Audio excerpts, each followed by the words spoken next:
नमस्कार। अब तुम सुनो में आपका बहुत बहुत स्वागत है। मैं हूं विक्रम कपूर। मेरी आदत है खरी खरी कहने की। किसी को बुरा लगे तो लगे, मुझे उससे कोई फ़र्क नहीं पड़ता, क्योंकि मैं तो सच ही बोलूँगा। पहला एपिसोड मुझे याद है मैंने किया था वो 14 पत्रकारों को बैन करने वाला, और दूसरा एपिसोड मैंने किया था माननीय सांसद रमेश भिदोड़ी वाला। तो पहले एपिसोड में मेरे को, अगर आप टाइमलाइन पे जाके देखेंगे इंस्टाग्राम पे, तो बहुत गालियां पड़ी कि भाई आप क्यों उन पत्रकारों के साथ खड़े हुए हैं। दूसरे एपिसोड में मैंने जैसे ही सांसद जी के खिलाफ बोला, वो सारे लोग एकदम चुप हो गए, एकदम सन्नाटा हो गया, किसी ने कुछ बोला ही नहीं। कि अगर मैं कोई भी वीडियो जो है मोदी जी के पक्ष में या कुछ ऐसे विषयों पर करता हूं तो उसमें मुझे गाली पड़ती है, और मैं जैसे ही उनके खिलाफ बोलता हूं, सरकार के खिलाफ बोलता हूं, तो एकदम सन्नाटा हो जाता है। तो यही मैं उस दिन भी बोल रहा था। मैंने आपको बोला था कि जैसे ही ये वीडियो बाहर आएगा मेरे को गाली पड़ेगी। खैर, उससे कोई फ़र्क नहीं पड़ता। मैंने पहले भी बोला था, गाली से मेरे को कोई फ़र्क नहीं पड़ता। मैं तो जो बोलना है वो तो बोलूँगा। ये वीडियो, आज का वीडियो शुरू करने से पहले आप एक वीडियो देखिए आपकी स्क्रीन पर।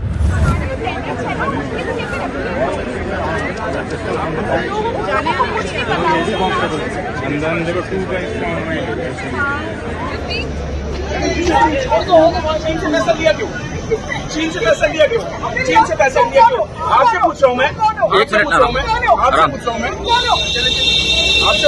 आपसे आर्ग्यू करना ना, बहस कर रहा ना, आपको कुछ कह रहा हूँ मैं। जैसे आप वहाँ पे बैनर लेके खड़े ना, मेरी कोई बात नहीं मैम, अगर मेरी इन्फॉर्मेशन गलत है तो कोई बात नहीं, प्लीज। मैं आप लोगों को कुछ कह थोड़ी रहा हूँ। वो देखा आपने ये वीडियो। मैं इस पत्रकार को सैल्यूट करता हूँ कि इसकी हिम्मत की दाद देता हूँ कि कैसे इसने एक पूरे प्रेस क्लब में ये जो सभा हो रही थी उन पत्रकारों के समर्थन में जिन पर ईडी ने छापा मारा, उनके लैपटॉप जब्त किए, ये एक वाहिद, एक अकेला पत्रकार था जो वहाँ पर एक बैनर लेके खड़ा था। उस बैनर में क्या लिखा था? ये बताइए कि आपने चीन से पैसा क्यों लिया? इसका जवाब कोई नहीं दे रहा। खैर, मैं देख रहा हूं कि जीवन भर कांग्रेस की चाटुकारिता करने वाले यूट्यूबर पत्तलकार एक बार फिर से अकबका गए हैं। अकबका माने बिदक गए हैं, बिलक रहे हैं। अलबल जो मन में आ रहा है बोल रहे हैं। वो इसलिए बलबला रहे हैं क्योंकि इस देश के कुछ पूर्व पत्रकारों को पुलिस ने संगीन धाराओं में उठा लिया है। अब वो पुलिस को झूठा बता रहे हैं, कानून को बकवास बता रहे हैं। आरोप लग रहे हैं कि मोदी जी अपना सारा काम धंधा छोड़कर इनके पीछे पड़ गए। अरे भाई, प्रधानमंत्री है, प्रधानमंत्री को यही काम रह गया कि एक देश का प्रधानमंत्री, एक विश्व की सबसे बड़ी जमहूरियत का प्रधानमंत्री उनके पीछे लग जाए? ये क्या बात है? ये लोग इतने बड़े हो गए कि मोदी जी इनके खिलाफ साजिश रच रहे हैं। अरे कुछ तो सोचो। अरे भैया, तुम लोगों से पूछना चाहता हूं मैं कि तुम्हारी दिक्कत है क्या? माना कि मोदी के नाम पर ही तुम्हारी दुकान चलती है, मगर इतना भी मत करो कि अति हो जाए। वैसे इनकी डफली का फटा राग अभी बताऊंगा आपको, मगर पहले वो बता दूं जिसके लिए ये सब परेशान हो गए, जिसके लिए ये सब लोग बिलबिला रहे हैं। दिल्ली पुलिस की स्पेशल सेल ने 3 अक्टूबर को सुबह सुबह ही बड़ी कार्रवाई की। दिल्ली पुलिस ने ऑनलाइन पोर्टल न्यूज़ क्लिक, ये न्यूज़ क्लिक आप नाम याद रखिएगा क्योंकि ये आगे बहुत बार आने वाला है। इस ऑनलाइन पोर्टल में काम करने वाले पत्रकारों के घरों पर छापे मारे। ये छापे नोएडा, गाजियाबाद, गुरुग्राम और मुंबई में डाले गए।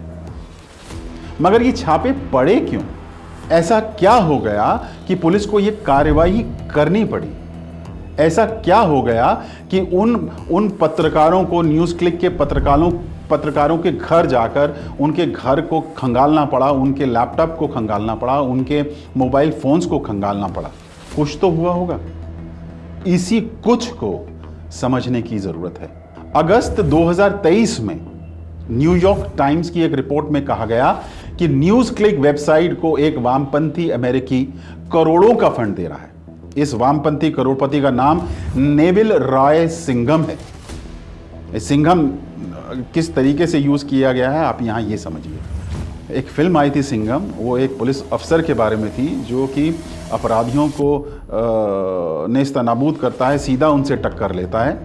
और सिंघम यहाँ पे नेविल राय सिंघम उन्होंने अपने नाम के आगे लगा लिया है। और आरोप यह है कि नेविल न्यूज क्लिक को इसलिए फंड कर रहा था ताकि यह पोर्टल भारत में चीन के प्रोपेगेंडा को फैला सके। वैसे एक बात और आपको यहां बता दूं कि न्यूज क्लिक पर विदेशी फंडिंग के मामले में 2021 में भी जांच शुरू हुई थी। तब भी ईडी ने यह केस दर्ज किया था। वो मामला अभी भी कोर्ट में है, लेकिन इस बार जब न्यूयॉर्क टाइम्स में खबर छपी तो मामला संगीन लगा।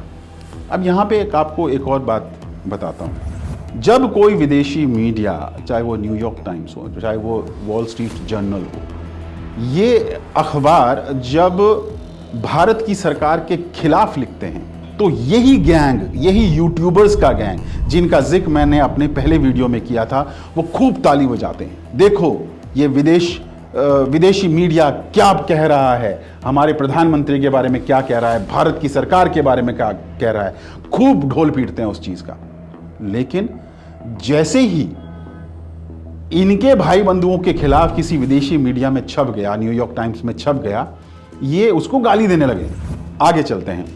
केंद्रीय मंत्री अनुराग ठाकुर ने तो यहां तक कहा कि न्यूयॉर्क टाइम्स जैसे अखबार भी मान रहे हैं कि न्यूज क्लिक चीन की कम्युनिस्ट पार्टी के लिए एक खतरनाक हथियार है और दुनिया भर में चीन के राजनीतिक एजेंडे को बढ़ावा दे रहा है। बहरहाल आरोप लगे तो केस दर्ज हुआ।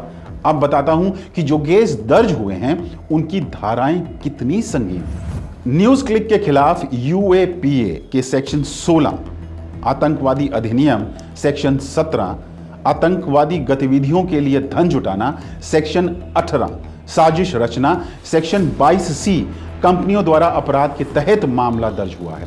जो लोग इन आरोपों के लपेटे में आए हैं उनमें वेबसाइट के संपादक, नाम याद रखिएगा, नाम बता रहा हूं, प्रवीर पुरकायस्थ, पत्रकार अभिसार शर्मा, पत्रकार अनिंदो चक्रवर्ती, पत्रकार भाषा सिंह, पत्रकार उमिलेश, राइटर गीता, व्यंग्यकार संजय राजौरा, इतिहासकार सोहेल हाशमी और एक्टिविस्ट तीस्ता सीतलवाड़ भी शामिल हैं।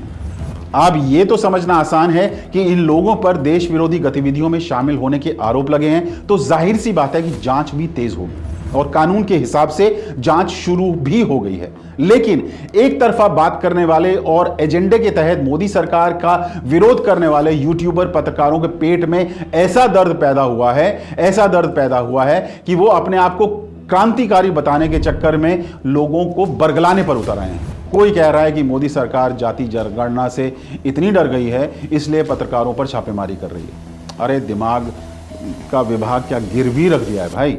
जाति जनगणना से संगीन अपराध के आरोपियों का क्या लेना देना है। कोई दूसरा कह रहा है कि इमरजेंसी से भी बुरे हालात हैं। अच्छा, ये सब कहने वाले वही लोग हैं जो 14 पत्रकारों पर के लगे बैन पर ताली पीट रहे थे। तब ये कह रहे थे कि विपक्ष ने बिल्कुल सही किया कि इन पत्रकारों को बैन कर दिया। अरे ये क्या बात हो गई है। इधर वाले पत्रकारों पर बैन हुआ तो ताली पीटने लगे, उधर वालों के खिलाफ कार्रवाई हुई तो छाती कूटने लगे। फिर से पूछ रहा हूं, चाहते क्या हो भाई। मैं तो साफ साफ कह रहा हूं कि इधर वालों को बैन करके विपक्ष ने अपना आपा खोया था। वो कोई बहुत बढ़िया कदम नहीं था और उधर वालों के खिलाफ तो संगीन आरोप हैं। जांच होने दीजिए, कानून पर भरोसा कीजिए, क्योंकि यह देश लोकतंत्र से चलता है। यहां आज भी आदमी को अंतिम होप के तौर पर अदालत ही दिखती है। तभी चलता फिरता आदमी भी कह देता है सी यू इन द कोर्ट, तुझे कोर्ट में देख लूंगा। तो फिर एकाएक कोर्ट से ही भरोसा क्यों उठ गया। तुम्ही को तो जब फैसला सुनाना है कि बेगुनाह कौन है और कौन अपराधी, तो फिर अपने YouTube चैनल से उठो और जाओ अदालतों में ताला लगा दो। सरकार के खिलाफ, समाज के खिलाफ और एक वर्ग के खिलाफ एजेंडा बनाकर रिपोर्टिंग करने वाले चाटुकारों, अब तुम सुनो। ये देश कानून से चलता था, चलता है और चलता रहेगा। मैं कहना चाहता हूं उन लोगों से जो ये कहते हैं कि लोकतंत्र खतरे में है, ये लोकतंत्र कभी खतरे में नहीं आ सकता, ना कभी था ना कभी आएगा। हमने वो काला दौर भी देखा है इमरजेंसी का। असली लोकतंत्र तब खतरे में था।